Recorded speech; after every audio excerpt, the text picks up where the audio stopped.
Welcome back to our channel. আমরা দীঘায় পৌঁছে গেছি।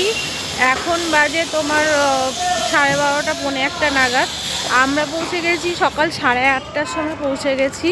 তারপরে আমরা হোটেলে উঠেছি। তো আমাদের রুম দিয়েছে 9:30 10টার মতো রুম দিয়ে দিয়েছে। তারপরে একটুখানি ঘুমিয়ে ফ্রেশ হয়ে নিয়ে তারপরে এখন আমরা বেরিয়েছি। তো হোটেল থেকে আমরা লাঞ্চ করেই বেরিয়েছি। তো এই লাঞ্চ বলছি, সরি, আমরা ব্রেকফাস্ট করে বেরিয়েছি। আর এখন একটুখানি বেরিয়েছি, একটু ঘুরতে যাব।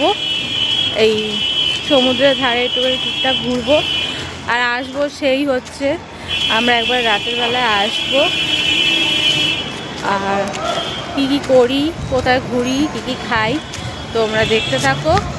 আরও ভিডিও তোমাদের জন্য আসছে। আর আমরা কোন হোটেলে উঠেছি, আমাদের রুম ট্যুর তোমাদের পরের ভিডিওতে দিয়ে দেবো। টাটা।